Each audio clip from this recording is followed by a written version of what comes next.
Hello everyone, मैं हूं ममता मालिन। आप सभी देख रहे हैं सैनी एजुकेशन वीडियोस। आज हम पढ़ेंगे क्लास 10th मैथ से एक्सरसाइज है आपकी 4.3, जिसका क्वेश्चन नंबर है आपका 5। It is possible to design rectangular park of perimeter 80 metre and area दे रखा है आपको 400 metre square. If so find the length and breadth. क्या क्वेश्चन में ये दिया है कि क्या रेक्टेंगुलर शेप का डिजाइन का एक पार्क बनाना, गार्डन बनाना क्या पॉसिबल है।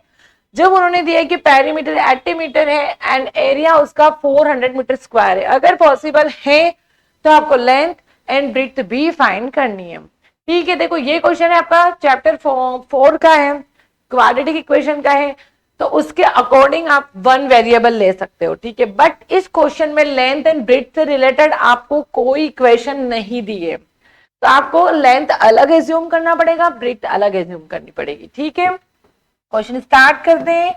सबसे पहले लिखेंगे एज्यूम, क्या कर रहे हो आप, let the length is equal to x and let the breadth Y.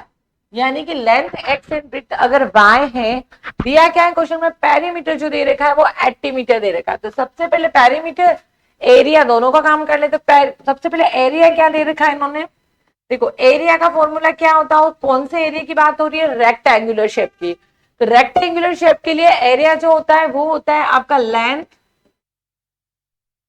Into breadth होता है। ठीक है, लेंथ इंटू ब्रेड्थ। ठीक है, इसके अकॉर्डिंग एरिया कितना दे रखा है आपको, 400 दे रखा है।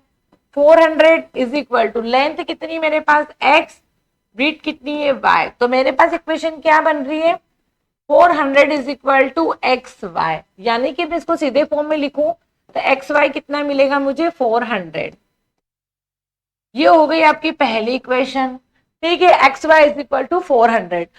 सेकेंड पार्ट को होगा आपका, क्या दे रखा है उन्होंने, सेकेंड पार्ट में दे रखा है पेरीमीटर। बाकी पेरीमीटर कितना दे रखा है, 80 मीटर। तो पेरीमीटर, ठीक है, पेरीमीटर, पेरीमीटर, ठीक है, पेरीमीटर कितना होता है आपका, वो भी रेक्टेंगुलर के लिए पेरीमीटर कितना होगा, ठीक है, 2 लेंथ प्लस ब्रेड्थ। ठीक है, पेरीमीटर मुझे कितना दे रखा है, 80 इज इक्वल टू 2, लेंथ कितनी है एक्स, ब्रेड्थ कितनी है मेरे पास वाई। ठीक है, या तो आप अंदर मल्टीप्लीकेशन कर दो 2 का, इससे भी इजी है। सबसे बेस्ट के 2 अगर मल्टीप्लीकेशन में तो डायरेक्ट डिवाइड में भेज दो, दोनों मेथड से कर सकते हो। 2 का मल्टीप्लीकेशन दोनों के साथ कर सकते हो तो भी आंसर सेम आएगा, एंड 2 डायरेक्टली यहाँ पे डिवाइड में, तो ये भी आप मेथड कर सकते हो। तो एक्स प्लस वाई। ठीक है, अब यहां से डिवाइडेशन देखो तो कितना मिलेगा, 40। ठीक है, तो कितना मिलेगा मुझे, x plus y, 40 is equal to x plus y. इस इक्वेशन को मैं सीधे फॉर्म में लिख देती हूँ कि x plus y is equal to 40।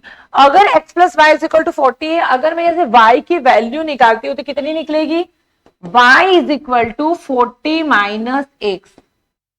ठीक है, मैंने क्या करा, सिर्फ इक्वेशन में y की वैल्यू निकाली, इक्वेशन 2। अब ये y की जो वैल्यू कहां रखेंगे, value of y put in equation first, यहां पे y की वैल्यू पुट करेंगे। ठीक है, value of y put in equation first. Equation first क्या है मेरी, x y is equal to 400।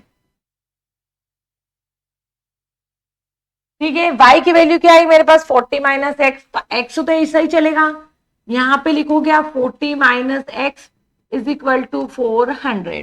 ठीक है, अब x का है जो मल्टीप्लीकेशन में दोनों ब्रैकेट में मल्टीप्लीकेशन कर दो, यानी कि 40 के साथ x, 40x minus x square is equal to 400।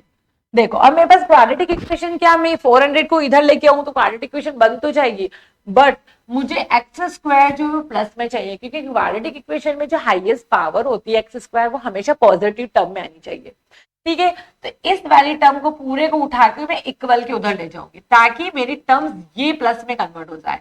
400 already था, ये जाएगा साइन चेंज एंड प्लस का एक्स स्क्वायर। अब ये क्वाड्रेटिक इक्वेशन के फॉर्म में कन्वर्ट हो चुकी है, इसको सिंपली फॉर्म, मतलब कि जो इक्वेशन होती है उस फॉर्म में लिखेंगे। ठीक है, प्लस 400 इज इक्वल टू 0। बन गई आपकी इक्वेशन, क्वाड्रेटिक इक्वेशन। ठीक है, उन्होंने बोला है कि क्या रेक्टेंगुलर पार्क बनाना पॉसिबल है? अगर पॉसिबल है तो आप लेंथ एंड ब्रेड्थ भी चेक करना। अब कैसे पॉसिबल होगा वो कैसे डिफाइन करेंगे? क्वाड्रेटिक इक्वेशन में पहले क्वेश्चन में भी पढ़े कि बी स्क्वायर माइनस 4ac से आपको पता लगाना है कि क्या है, पॉसिबल है कि नहीं है। फॉर्मूला क्या होता है आपका?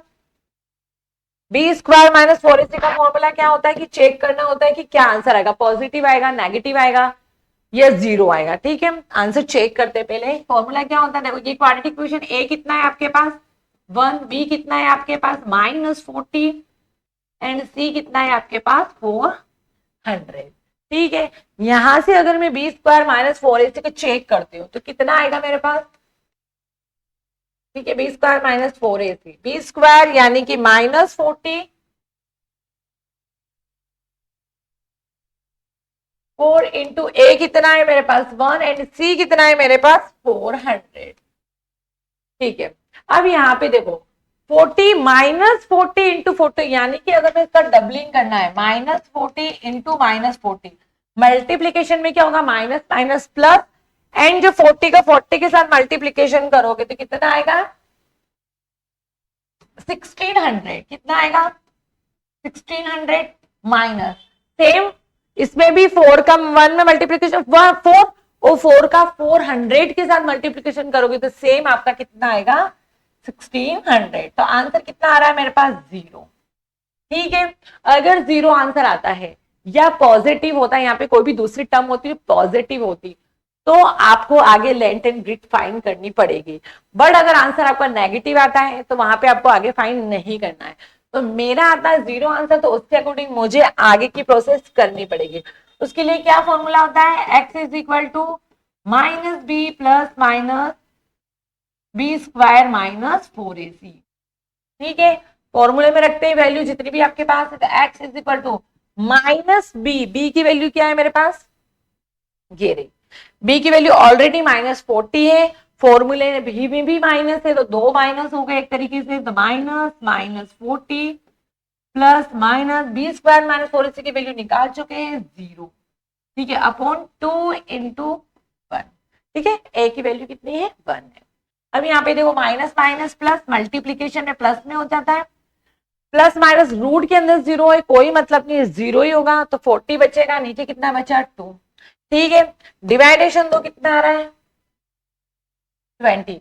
तो जब भी 0 आंसर आता है तो उसका एक रूल होता है कि जो आंसर आएगा वही आंसर आप, जैसे कि यहाँ पे 20 आया पॉजिटिव आया, उसी आंसर को आप 2 रिपीट आंसर में लिखोगे, यानी कि x की वैल्यू भी 20 होगी एंड y भी आपने ब्रेड एज्यूम किया था ना, y की वैल्यू भी 20 होगी। इसी आंसर को आप 2 बार कन्वर्ट करोगे, अगर पॉजिटिव है तो दोनों जगह पॉजिटिव, अगर नेगेटिव है तो दोनों जगह ही नेगेटिव होगा। ठीक है, तो लेंथ भी उस रेक्टेंगुलर पार्ट की 20 होगी एंड ब्रेड्थ भी उसकी 20 होगी। आई होप आपको क्वेश्चन समझ आया होगा। नेक्स्ट क्वेश्चन नेक्स्ट वीडियो में पढ़ेंगे।